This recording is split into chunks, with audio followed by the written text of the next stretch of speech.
Again, thank you for having me. Thank you for everyone taking the time out of your, evening to listen to the redheaded stepchild of real estate property management, especially during these interesting times we live in.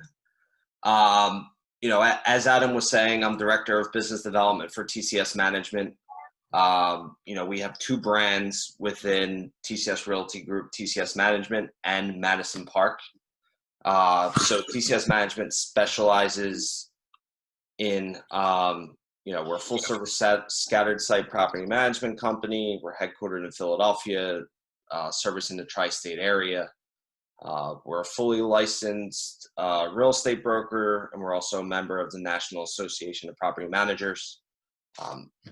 Within the TCS Management arm, we manage around just over 3,000 residential units. That's single and small multis across the area. With the brokerage, like I said, we leased over 700 units last year in 2019. We're full service, so we do leasing, rent collection, maintenance, eviction services, compliance and legal with our partners. The other brand you saw was Madison Park. That's more of our luxury division. So they primarily deal with homeowner associations, mid to high rise condos across the tri-state area. And that they themselves manage about just over 1,500 units. So cumulatively, we're, 4,500 and growing rapidly, almost at the 5,000 mark at this point. So, we're going to discuss the changes that have occurred during COVID. Like we said, it's been pretty uneasy, and just trying to figure out, best practices going forward to make everyone comfortable, but to still continue to conduct business. Philadelphia, Pennsylvania, if you were following, there was a time where only facility management was deemed essential and not leasing. But with that being said, once leasing and sales had become essential, we had to put some practices into place. So during that time, we've leased 305 units safely and legally without being present at any of these showings. How do we do it? We did it through videos, whether they were vacant or occupied units, Matterports, which I'll show you an example of that in the next slide. With that being said, we were having them sign, potential prospects sign sight unseen waivers. We were constantly following up. I mean, it's an aggressive market. The main thing is everyone had more time in their hands to actively shop around for the best deal, so to speak. But we did notice there was an increased demand. A lot of people, since they were taking the time, were also looking, they had the time to look to relocate if they wanted to within the city. And then lastly, we were doing self-guided tours. So, an agent, if they were to communicate, would basically show up to the property, let them in. The agent would stand outside until they were finished, and then they'd go on their way. So like I was saying, as far as the Matterport goes, I don't know if anyone's ever seen this before. We kind of call it the dollhouse view, but I'll show you kind of what it does real quick. So as you can see, it's a virtual walkthrough. This is probably going to be the new age. We were doing this complimentary for all our clients. This usually was an added or value add or an additional service we would offer to our clients. But, we felt, especially during COVID, we already own the camera. Why not provide this to our clients as a value add right now for free? So we definitely noticed, a great success with doing this, and we still continue to do it to this day. Let's see, next slide. So the biggest thing, is resident experience. So, if you're a current landlord managing on your own or have another property manager out there managing your properties. Basically, the biggest thing is what type of experience is the resident having with you. So, we were all nervous during this. We're still nervous. We don't kind of know the direction everything's going. But the biggest thing was just being empathetic with everyone. Having an open mind, business came first, but with that, we also had a heart. So with that, we would send out weekly newsletters to our residents. As an example of content we put in there, we'd give them, ideas, of activities to do during the lockdown, even recipe ideas, kind of stuff they can cook up while we were all at lockdown at that time. Sanitation reminders and ideas, rental assistance programs. That was a big thing, is just scouring online. Any type of new program that came out, we were on top of it and pushed it out to our current residents, if they qualified to take advantage of it. Some of our assets are in lower income neighborhoods, so, and everyone was affected, not even just lower income. So food banks, we did some research on where the local food banks were they could take advantage of. Basically, in a nutshell, it was just saying, look, we're here for you. There's more to business than just management. We're all in this together. With that being said, there's still, the biggest thing was rent collection, right? So interesting time, unemployment's high, but there was still money coming in from, government programs, unemployment, things like that. So the hardest thing was going back to being empathetic, but at the same time, getting the job done and collecting the rent. So we were, like I said, constantly seeking rental assistance programs for residents, proactively working on payment plans. In New Jersey, they passed a law that stated that the tenants could take the security deposit and use that towards their May rent, and then have 6 months to pay that back. A few took advantage of it. Landlords were fine with doing it. But, just having the documentation right and letting tenants know kind of, what's going on. With that being said, the biggest thing that's going to, occur during this whole thing, organization is key. When the world comes back, there's going to be a backlog with the municipalities that everyone's going to have to catch up with. So our biggest thing is just staying organized, whether it's payment plans, current interactions with tenants, what have you. It's just having all our ducks in a row, so to speak, and being organized for when the world does come back. Which brings me to the last point on the slide, is just consistently staying in contact with our residents to push any and all information out weekly. So whether, new programs, any new changes going on with the current COVID situation, anything like that, just being a helping hand. And the response rate for that was really good. A lot of tenants, had reached out and said thank you. Which you'll see in the stats at the end, but our rent collection rate was about 91%, which NARPM did a study, and we pretty much, we were on the high end of that spectrum of collecting rent nationally. So we definitely believe that, communication was key and helped. Hey, Joseph, sorry to cut you off. Yeah. Can you check the waiting room? I think there's people that may be trying to get in. My apologies. That's fine.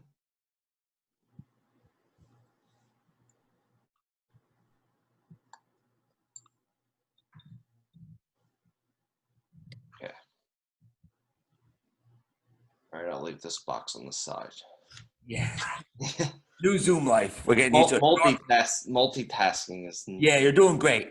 All right. Thank you. Of course. So yeah, like I was saying, just being in constant communication with residents, and letting know what's going on was key. And like I said, we think that the reception, was overall positive because rent was still coming in.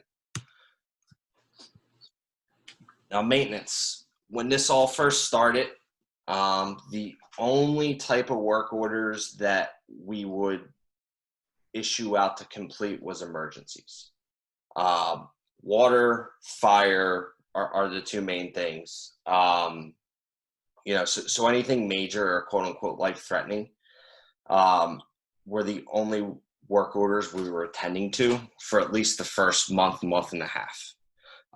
With that being said, whether it was any of our associates from our general contracting company, S&A Renovations, or any of our subcontractors we hired, everyone was required to monitor their health, ask a series of questions before visiting the property, wearing PPE at all times. We would ask the residents a series of questions about their health before entering.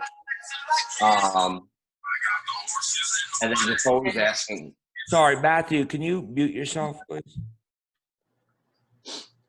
And then always asking if, they're comfortable with us entering the unit at that time. Again, it's uneasy times, so we wanted to make everyone comfortable and complete the task at hand that, was safe and, everyone was comfortable, whether it was our associates or the resident themselves.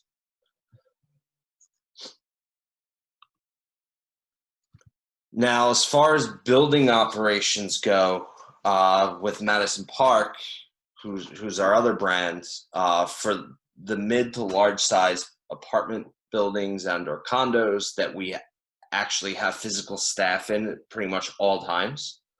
We ramped up the frequency of common area cleanings. We've installed sanitation stations in all the common areas and near touch points. Again, consistently pushed out information to building residents, on where the newly installed sanitation stations were and how to conduct themselves outside of their residence. Building associates are required to wear masks at all times. Again, the biggest thing, it's, with the scattered site business, you may be at a property for an hour. A lot of it's done through phone, things like that. On this side of the business, it's a lot of face-to-face interaction. We had to monitor this more closely, and, again, we're managing a large building with a lot of traffic. As far as our clients go, landlords, again, on that end too, communication. As all the events unfolded, we made sure to keep them up to date with everything that's going on. I mean, as and as, we continue to get through this day to day, policies are quickly changing regarding evictions and late payments, making sure that the owners our landlords are aware of all these new policies. Answering any questions they had was and always is a priority. But, especially during COVID, time sensitive. Show we're there, we're not going anywhere, get them the answers as quickly as we can. Preventative measures. We let the owners know the big thing was vacant properties.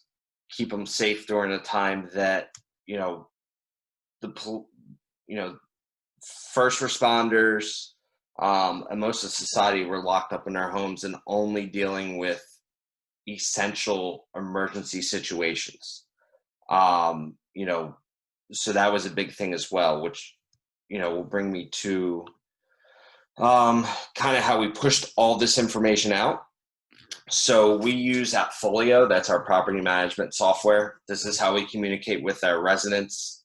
Call, texting, even email communication gets sent through here, any letters.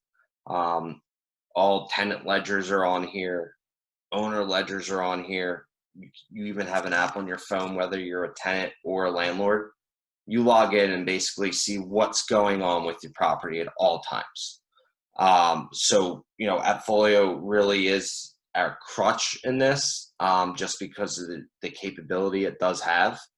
But a big shout out pretty much goes to our whole team for stepping up to the plate and continuing to do so, during these evolving times.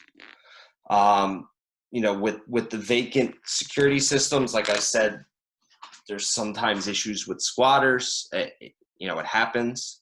But now more than ever, these are the type of systems we were pushing out. We have a partnership with the company listed above. You pay a monthly fee. You get a door with a code on it. Basically, no one can break into this. And it's a lot cheaper and, more peace of mind than you trying to have to go through an injectment process to take thousands of dollars. So a lot of our landlords did take advantage of this and still do at this current time. Key statistics, like I said, 91% average rent collection over the last 3 months. That's above the national average, based off an NARPM conducted survey. An average of 400 work orders were completed per month within the last 3 months. So our maintenance team has done a good job with coordinating.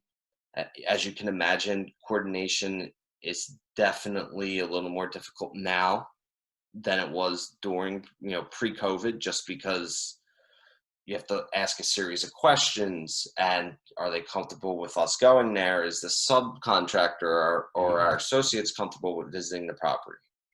And then lastly, over that 3-month period, we leased 305 units, which were all done pretty much virtually, which is very, very impressive. Our leasing and sales team has done a great job with, kind of keeping the foot on the gas. As an investor or landlord, cash flow is king, and you need occupancy. So we definitely, they definitely did a great job and continue to do a great job with, getting leases out there and keep getting the vacant units filled. So that's the end of the slideshow, Adam. Okay, great. So now really is the time for, some Q&A. I know there's a lot of questions that that myself, Gonzalo, Mark have, and others here that would have a lot of high-level questions. Mark, I know that you have a lot of questions, so you're constantly looking for new property managers for yourself right now. If you want to talk a little bit and Yeah, you definitely covered a lot there, so thanks. Really appreciate your time, Joseph. You mentioned your collections being high versus low. I was just wondering, how do renewals look, I guess, in comparison to historical? Are you seeing a lot more tenants kind of staying in place versus historical trends? Sorry, you were a little low there. Can you repeat the last part of the question? Yeah, are you seeing renewals a lot higher than, say, historical trends? We are.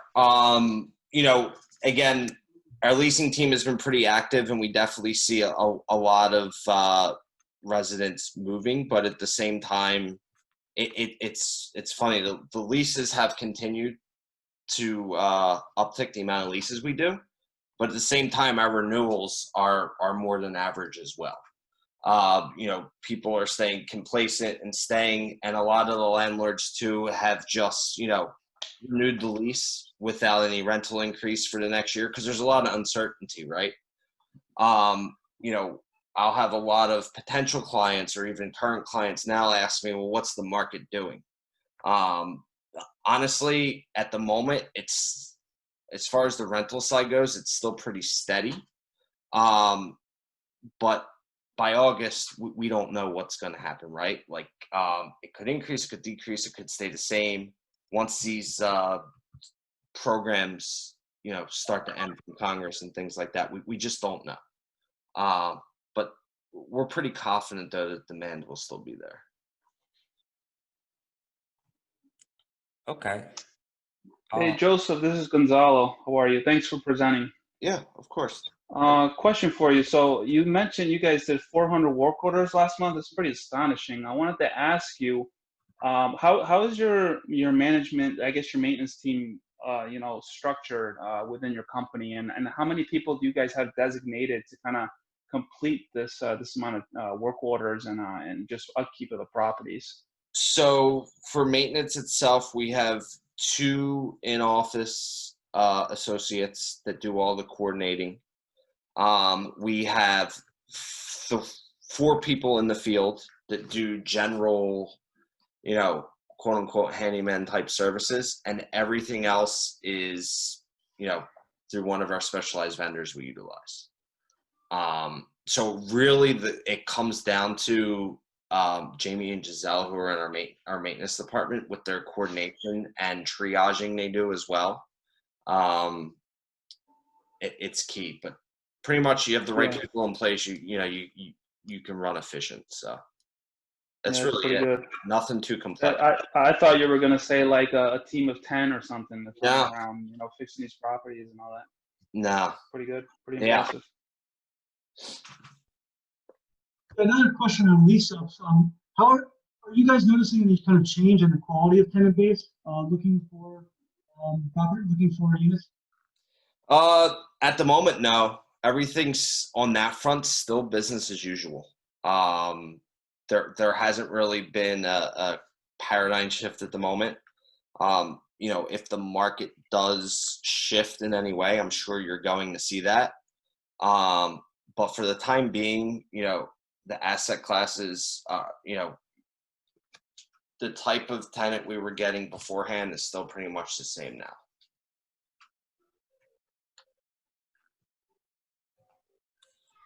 That's very interesting. What is, just off the, quick, just what is the largest apartment building that you manage right now? 300 units. Wow. Yeah. So I think that's a very important factor. So if you're an investor, syndicator, maybe you're getting started, managing 300 units is an institutional asset. So when you're communicating with your investors, you want to make sure that you have the right partners in place, and such as like TCS, where they manage the same type of asset that you're looking to buy. You want to make sure they can handle, if you want to elaborate a little bit more on how that helps with investor confidence. Yeah, I mean, 2 things. Not only are we communicating with an asset like that, not only are you communicating with the investors, you're also communicating with the lender. That's a big thing as well. They want to know what's going on at all times, right? What happened? Because they're lending. It froze up. What's that? Sorry, a little technical.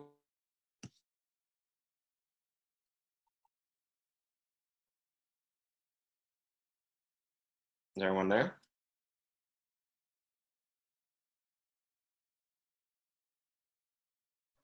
Okay, people are joining. So Joseph will be right back. If anything, we have Daniel on. Daniel, I think you should take the stage. Oh, Joseph's back. Here we go. Hey, Daniel wants to jump in. He can. I think we should. Let's get the whole team on board. I mean, we have. It looks like he wants to say something. I think we have Ben Aller here too. I mean, we have the whole TCS team right here. All rock stars. So I actually have a question for you, Joe. Shoot. So understandably, Madison Park and TCS Management is a different type of product. Mm-hmm. As you know, I'm more focused on the affordable type of product. Yeah. Kind of workforce housing. Mm-hmm. What is your experience, or what do you think that landlords should expect as far as annual rent appreciation? Should they be modeling any appreciation right now? Should they expect to keep rents flat? Will there be more vacancies, or will it go the other way where people downsize to workforce housing and affordable units? So from experience, I think it's almost a perfect storm of that asset class. I think you're going to see an increase in demand, like you said, with downsizing. But year over year, I mean, we get anywhere from depending on the asset, a 3 to 5% increase. Again, I think COVID's just the one-off. Most landlords were just saying, hey, let's just keep the tenant because we don't know what's going to happen. But we've still seen a demand, like I was saying. So, I mean, in the workforce housing type assets, I would say demand and downsize is going to happen. as far as people moving down an asset class, something like that. When this is all said and done, I think that's what's going to happen.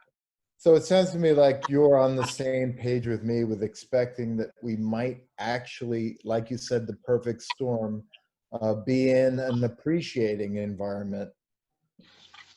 100%. Yeah. Again, from past experience and speaking with, other people who have been in the industry and kind of seeing it with my own two eyes, I'm pretty confident that's what's going to happen, at least in the Philadelphia market, for sure. Mm-hmm. And I think it's probably a good point to note that Joe has faith in TCS Annika Homes type of workforce housing units, as he's also one of our investors. So yes. Mm-hmm. Yeah, so I only have to go a few offices down then. But no, extreme confidence. Obviously, I work for TCS Management, work closely with TCS Annika Homes, got to know Adam very well. So I do have extreme faith and confidence in, in the whole team, not only from Daniel, but all the way down, to even, my counterparts in the management team. So everyone that touches the assets, I'm very confident. There's a question on the lease terms. Have you changed, or has your company changed any of the language, any of the legal language around your leases? Just the things that come to mind is like liability to, say, catching the virus, that kind of thing. At the moment, no. I still think things are fresh, and this is a 1 in 100-year thing, at least from a historical standpoint. We haven't yet. There's been discussion. We've talked. I mean, we have God knows how many lawyers and resources, but nothing at the moment has been set in stone and changed yet. No. For the most part, it really is business as usual. And I think when this is done, I was reading somewhere that said basically, everyone was planning on working like this and communicating like this. This just pushed us 5 years ahead and gave us 5 years of data within a 3-month period. So you're seeing a lot of companies go virtual. Again, yes, there's a pandemic going on, but it hasn't altered our day-to-day that much. Like, we're a very tech-heavy company. It was from the beginning, so we were set up for this. Not to say we're perfect. You always have to tweak some things, but we haven't found the need to really change anything yet as far as language goes. Yeah, that's interesting. You said that, Joe, that it kind of sped up the whole curve process of this telecommuting, right? So I'd hate to be the type of investors who are heavy into like commercial office space division and sector, due to the fact that I feel like more people are going to be, working more from home. So. Yeah, I mean, look, everyone needs a house, right? They're not. That's a definite. They're not making any more lands. The Philadelphia area itself, any city, you go to New York, anywhere. Demand's still there. So, yeah, for sure. Okay, thank you. So now it's your shot. Who else wants to jump on and ask a question? Hey, how you doing? This is Nico here. Hello. Hey, how you doing? Question, and I'm sort of new to this, and you guys are dealing with a big quantity of, apartments and all that stuff. But, for a smaller time guy like myself, when do you think is a good time to start thinking about getting a property manager? I mean, look, I only have a couple apartments here in Hoboken, but, what's your advice on that? Like, I know you obviously have a good operation going over there, a lot of cool things, but, for vetting property managers and all that, the first question would be like, when to start doing it, or when it's the right time, right? Is it manageable for 2 apartments to do it on my own? I guess I can answer that question really. But the second question is like, what exactly do you look for? I mean, you laid out a lot of good things that you guys do over there, but what are some like negatives and some things you've seen from your years of doing this that just are watch outs for maybe some other property managers that you've seen? So a couple things. The first part, the first question you had as far as when you should start looking. I mean, it really depends on your goals.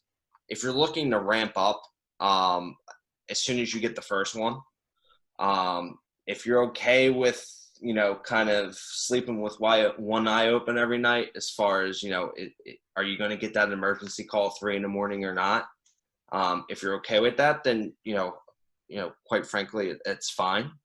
But we have a lot of people that come on with their first one, and go from there, just because it gives them more time to seek out the next deal and to continue to grow their portfolio. As far as what to look out for, a couple things. One, what type of services do they offer? How many units they manage? How are they structured? Like, we run a departmentalized company, meaning that we don't just hire jack of all trades. We hire people that specialize, that are accountants. We hire, customer service people that are very good in customer service, but they might not be that good in accounting, but they excel in their assigned role. Fees, that's one, obviously a main factor. But the biggest thing is hidden fees. You get a lot of property managers, quote unquote, that nickel and dime you. As opposed to us, we pretty much lay all the fees out there, for you to see clear as day. Do they have direct deposit capability of putting rents right into your bank account? What's their typical average of vacancies? Their vacancy length. Do they have the capability of underwriting a deal with their local knowledge? They're the main things, and obviously experience is going to be the main one. But a lot of times when I have conversations, the number one reason why people are switching management companies, say they're with an existing management company, is lack of communication. If you call on, the common theme is communication. Without that, the whole thing just implodes. But like I said, you're looking, it's just experience, fees, and just local knowledge are the 3 main things I would say. Thank you. You're welcome. Yeah, that was very good. I do know hidden fees is something people need to watch out for.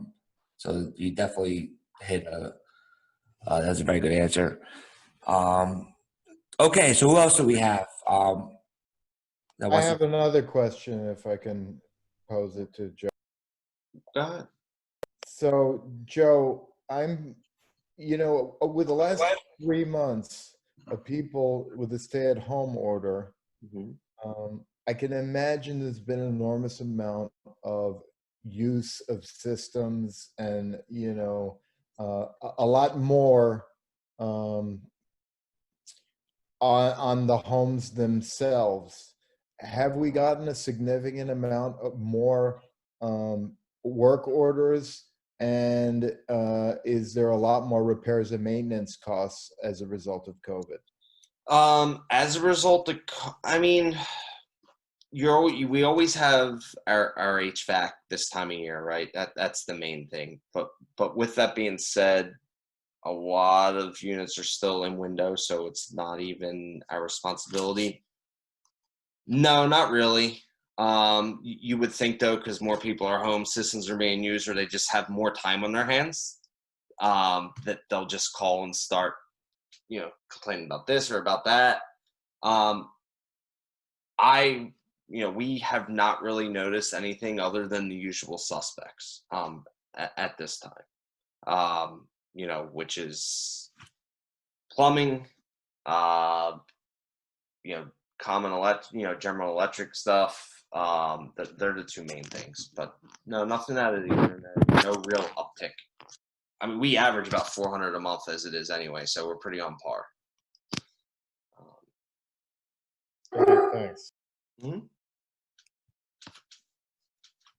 Okay, I see a lot of familiar faces on here. I know Dan. I know you have some questions. I know you're doing some deals.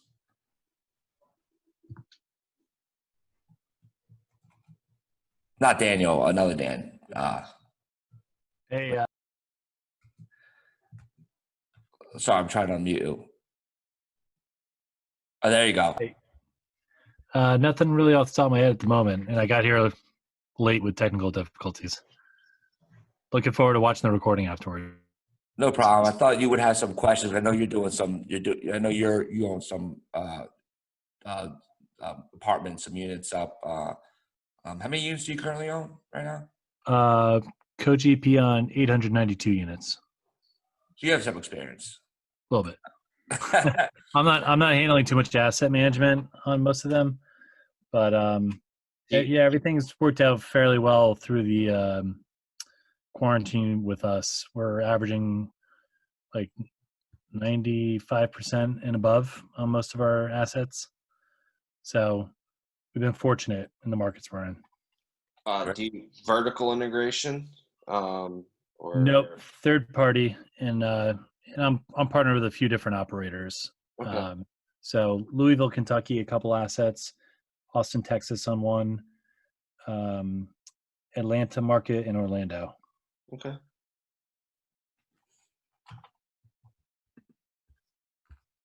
Who else do we on here? Lenny. I know Lenny definitely has questions. How are you, Lenny? I'm good. I don't have any questions. I'm just listening. Oh, okay. I thought you would have some. I know you. You're part of the V Capital Mastermind as well, so you can always ask questions later on. I got a question, Ryan. Sorry to put you on the spot. Oh, no problem. I got a question. So, Joe, have you noticed a lot of the investors that you partner with doing anything different on their side, maybe holding off on CapEx projects? Like you had mentioned, holding off on maybe rental increases. What are you seeing from the investor side? Maybe some decisions that maybe some of us can take away and ponder on. So initially, like everyone's reaction at first, even like the stock market, a lot of people were like ready to bail. So you did have a brief fire sale in the beginning, which is advantageous for the people with the courage, like ourselves and TCS Annika, because you get some good deals right now. No, not really. Maybe. Yeah, I would say some CapEx they're definitely holding off on. But we also are starting to see an influx of assets being transferred to us of new purchases. So people are definitely investing more capital in the market. But there has been some hold off on some CapEx stuff that's not really, required. They might wait another year, keep the unit occupied, keep the cash flowing, for another year and then reassess it at that point.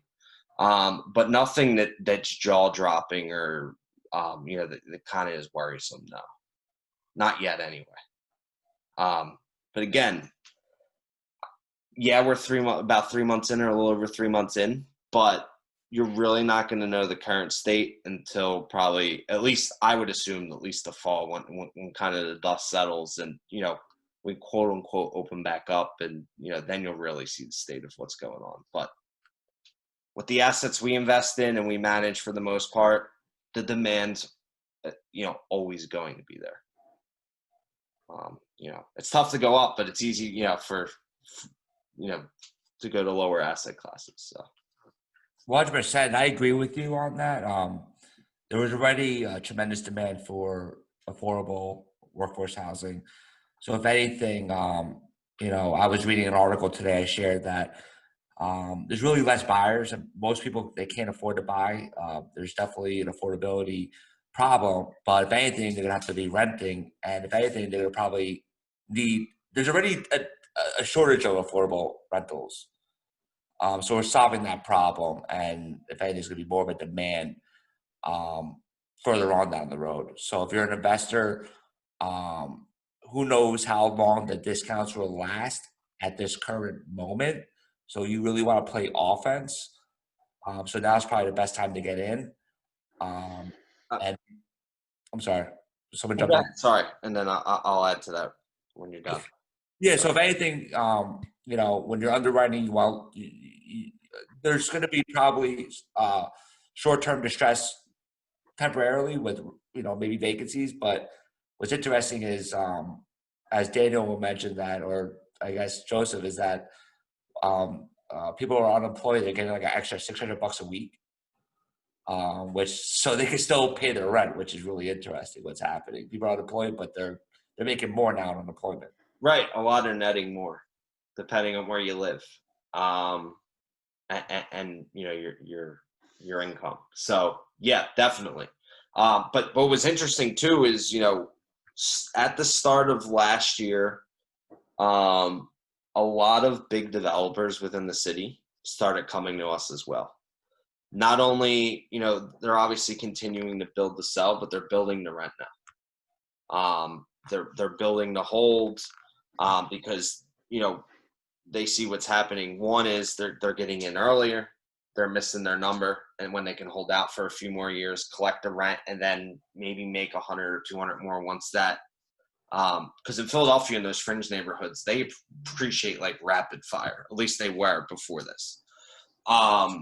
You know, so between that and then it was just hard. Like, you know, the elephant in the room is student loan debt, right?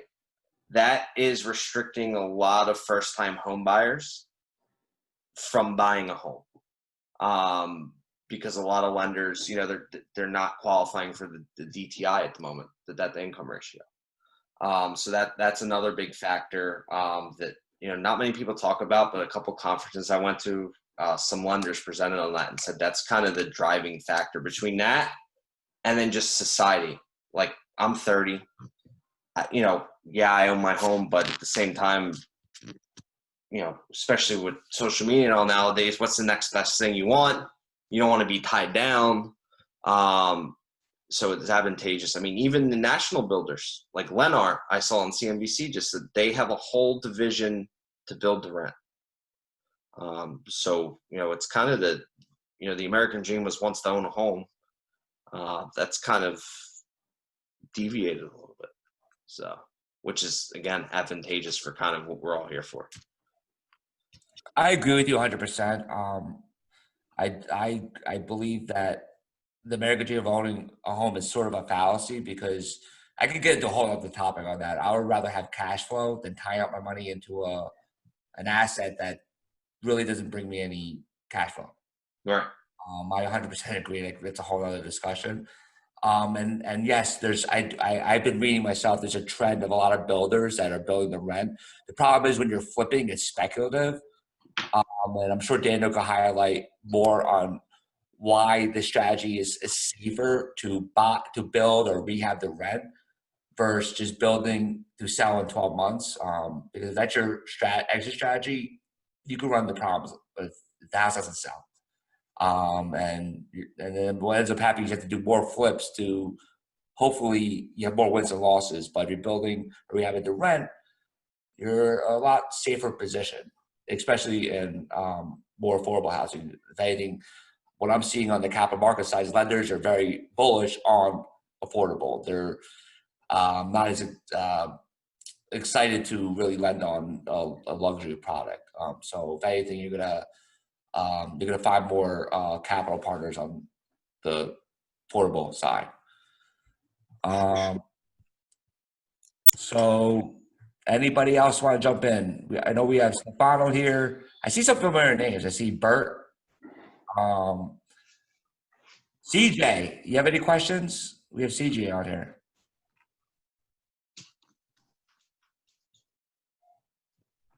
How are you, CJ? How are you? Hey, Adam. I'm great. Thank you. Just enjoying all of y'all's accents. But I really, I don't have any questions. I'm just kind of listening to everything. I did have one thought, though. I'm just curious, how have the riots been, have they affected a lot of the properties in Philadelphia, or has it just been mostly commercial type stuff? Mostly all commercial. Yeah.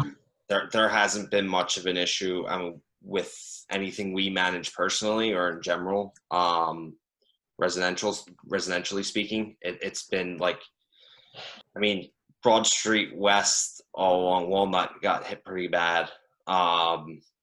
Again, it's just, it's commercial and government buildings really is what was affected the most. And have you found? They're not burning down their own houses. No. No, I know. Have you found? I'm just curious. Most of my properties are in Memphis and San Diego, and a couple of them, it's been interesting. People have not wanted to let maintenance guys in, or if the home's trading hands, they haven't wanted to let inspectors in. Have you seen any of that up there? Yes, Really? 100%. Yeah. We'll even get work orders sometimes, and we'll tell them what we need to enter the home, and sometimes they don't let us enter the home. And we can't. Yeah, sure. We can't perform the work order unless we have access to the home to complete it. So we definitely have some incidents where that does occur. But again, we use that folio. Just communication and documentation is key. So down the road, once this does, we get through this, if we have to go back and reassess it, and or if some legal issue were to come up down the road, everything's documented for what's going on. Sure. Thank you. You're welcome. Thank you, CJ. Those are very good questions, and really want to thank everybody for joining us. We do have room for a few more questions. I know we have some really sharp people on here. I know. I got another one, Adam. Sure. So, Joe, the elephant in the room when we talk about Corona, obviously, is non-payment of rent. It's inevitable. Like you said, there are some tenants that are doing better on unemployment than they were ever doing while they were working. In fact, that could be a lot. But inevitably, that's going to wear off.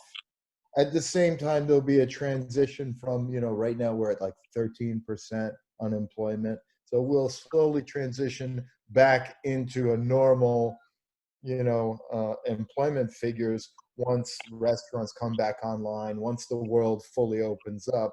But there's going to be a period of time probably that'll be a little sticky. Question is, now that we're in a situation where there's a moratorium on evictions, we're not even getting late fees. Right. What are we doing about talking to our tenants about kind of amortizing back payments of rent?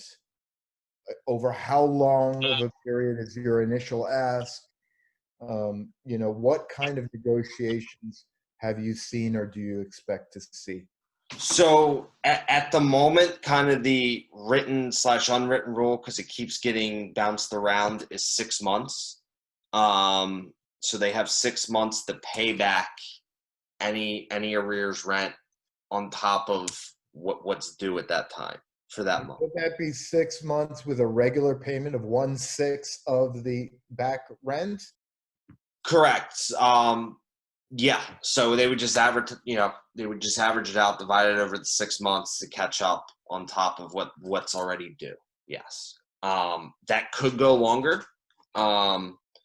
Some of the rental assistance programs right now that the city is offering, that is a stipulation that the landlord has to agree on, is they have 6 months from final payment. So if the city gives rental assistance, say until now, which it would be June, the landlord has to grant the tenant 6 months, so they'll have till December to pay back all that back rent. Could that get extended? Maybe. I could foresee that happening just because we're still in this as we ease out of it. But at the moment, the consensus is 6 months. Again, documentation is key, right? So we have a whole COVID late fee form that the tenant has to fill out. Reasons why they can't pay it and what they plan on doing to pay it back. So, could that be extended? Yeah, but at the moment, 6 months. Good information. But real quick too on that, it's interesting. So yeah, I mean, you do have a a lot of Main Street workers, a lot of restaurant workers, gig workers, but, you know, a lot of, you know, our tenants are home healthcare aides, mechanics, you know, they work at the local grocery stores, warehouses. So a lot of them were actually essential from the start too, which I think played a factor in, you know, why our rental collection was so successful so far.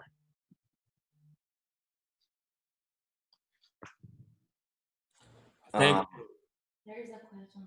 Also, we have some questions in the chat room. Yeah, I'm seeing this now. Has Philly come up with a time frame of when attendants will be required to pay again? So they're still required to pay at the moment. There again, it's just conflicting information. There's really nothing set in stone yet. They're still required to pay, but you can't really file an eviction yet. They're throwing around July, then they're saying maybe September. I wish I had a more concrete answer, but I don't at the moment. Just because, you know, the elected officials have no idea what they're doing, you know, what's going on either at the moment. So it's a constant back and forth, which I get. It's unprecedented times. So we just keep monitoring the situation. You have a question from Chris over here. For sure. The biggest thing, even pre-COVID, what we always, you know, when looking at an application, job length was always the biggest thing. Credit score, depending on the areas, you wouldn't even really look at. You'd look at their credit profile, but job length and the type of job they do, 100%. It's even more now important. Not to say it's a make or break, but it definitely helps with the application if they're in the medical field. You know, obviously for one, because those jobs are typically always in demand. So yes. I would say also, it's important to interject that, you know, whilst we're talking about coronavirus as something that happened to us, it also is a great opportunity. Whenever there's crisis like this, what happens is the pool of buyers gets smaller, liquidity goes away from the market, and all of a sudden you can buy it substantially less than you could before. That, in addition, with any kind of, you know, questions that come up, unknowing about how rent will be handled, these fears certainly affect sellers' pricing and buyers' pricing at that. Joe, maybe you can tell us some of your landlords. Do you feel that more of them with coronavirus are in a position where they would consider selling, and perhaps at less than they would normally? Yes, definitely. I mean, they'll take lower offers, and or even if you throw an offer at them, they'd entertain it, just even if they weren't looking to get out at the moment, just because they'd rather just take the cash and just move on.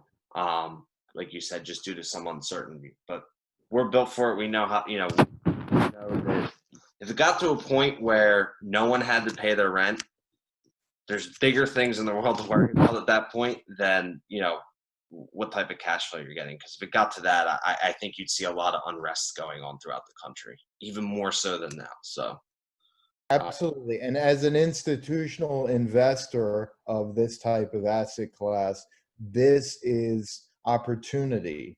You know, the mom and pop owners and landlords are not going to be able to weather a storm that I can underwrite, you know, and make reserves for. We're in a unique opportunity now as a result. You're seeing a huge transfer of wealth that's going to be occurring and is occurring or has already. It definitely is the opportunity. I mean, you know, we're all real estate guys and girls, but, you know, one of my best friends is also, he's a financial advisor. He has his own financial advisory firm. I mean, even now, like with the stock, when it dumped, said if you have cash, just put it in, just buy, because it's gonna rebound. The market has rebounded, but the real estate market, especially in the assets we're talking about, demand. There's always going to be a demand, and we haven't seen. The market was volatile, but for the single family assets that we're talking about, so far it hasn't been affected greatly where you're panicking at all. At least on our end, you have some investors that are hands off that just don't want to deal with it and they want to get out.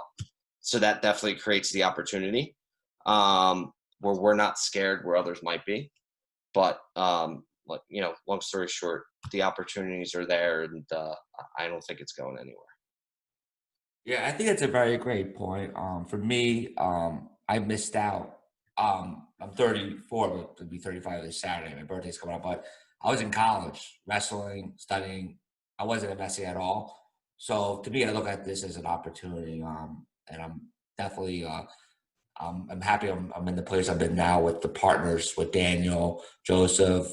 We had Ben Aller on here. We're in a really good position, and the asset class that we're focused on is more of it's become institutionalized, because if you look at the Blackstones, some other companies, Amherst, you have Toll Brothers, everybody's jumping into this build the rent or rehab the rent.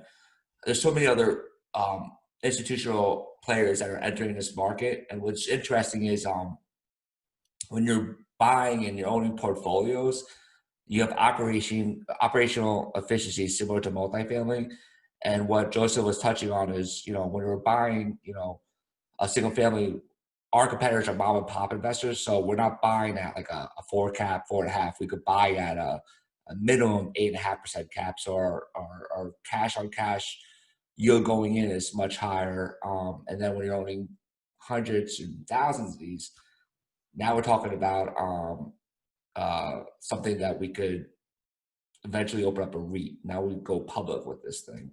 And it's already a proven model. Technology is there. It's getting better. And that's what I'm investing in. And Daniel, Joseph, Ben, and some other investors here are on board with this. And the market we're in Philadelphia is something that we're hoping to, I know we're starting the trend, and our goal is to buy up as much as we can before others enter the market. Eventually, obviously, once they see what's happening, others are going to start entering as well. Right, we're at the right place at the right time as far as location and timing goes. Like you said, the mom and pops are, which I understand are nervous, so they want to get out. So that's where the institutional people like ourselves find the deals, and kind of keep the train moving. So, as much as uneasy it is when you turn on the news, it's exciting because the opportunity is definitely there. And, I could at least speak personally on behalf of, us, that we're definitely built for it. So, I think the best is yet to come as far as real estate investing goes with the workforce housing. We do have another question. I'm sorry. Jay had a question here. The hottest state to find deal. I mean, again, we're more, tri-state area here. Philadelphia is always a hot market. I've heard others tell me that Atlanta is a very hot market. Jacksonville.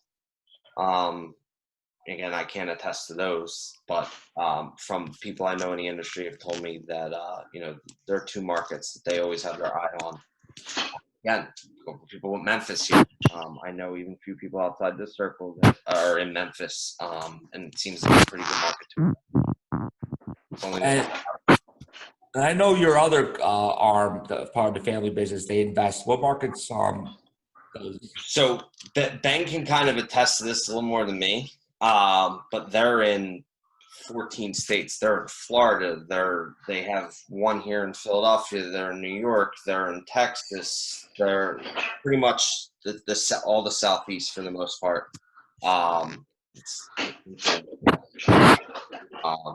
Ohio. So yeah, again, that's a whole nother world. I mean, you're talking 40,000 units. They own half of them. They third party manage the other half. They're like top 30 in the country for multifamily management. But that's where they invest. That's pretty much all I can speak on that. Just, I'm not really involved in that as much, so I can't go into grave detail. I know that to me, as an investor, that's what so part of my background is investing passively, and I look for sponsors, like operators like yourself, that are large, that have experience, been around for a while, and it's very impressive to me. Very humble the way you explain it, but 40,000 units or 20, whatever you own and operate, manage, that's a lot of units. It's not. Yeah, it's a lot, but they do it efficiently, and they do it very well. It's a very interesting company. So real quick tidbit on that: Richard Aller, Ben Aller's father, owned Wentworth, sold the First Service. If anyone knows First Service, they're massive. And then kind of just for the love of real estate, got back into it years later, and now is again built, a mid-sized company. It's just growing exponentially. Very bright mind, very, very bright mind. So yeah, it's kind of exciting to have all those resources in our one building. So it's great. So go ahead. No, go on. Yeah. So I just wanted to give, again, there's one team member on here. I do want to give a quick shout out is Bernadette McClellan. She does our rent collections in our office. So she's had her hands full the past 3 months, but it's been very detailed and organized. So she can attest to it more than I can if anyone ever needs to ask her anything about rent collections.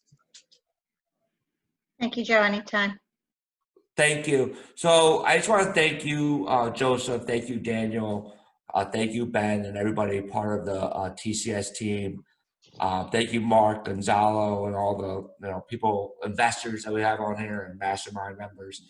Now, I guess, where can they find you, Joseph? How can they, if they're looking for management, what's the best way to? So just search me on Facebook. I'm sure, we can send out my information as well. My email, cell phone's usually always best. It's always on me. But TCS Management, and you can find my ugly mug too on the website with all my contact info. But we can send something out too. Just, even if you're not looking for just management, we always believe in just being a resource for the industry.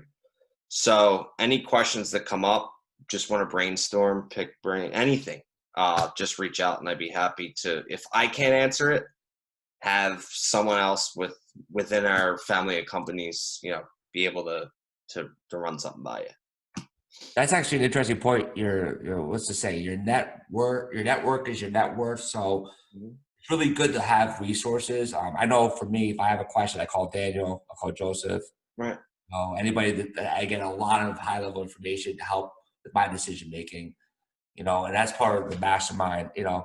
Mark and Zala, very sharp minds. We have a lot of sharp minds on here. So again, I just want to thank you for everybody. This is recorded, so don't worry. We're going to send you out this information. If you want, you can put your emails down below, and we will send you the recording of this. And just want to thank you, everybody. Thanks again, everybody, for joining us. Thank you, Dan. Thank you, Joe. Hey, thank you all for joining and having me tonight. Good. Thank you. Thank you, guys. Okay, so thanks again, and we're gonna shut this down now. Thank you so much. Have a good night, folks. Bye. Bye. Night.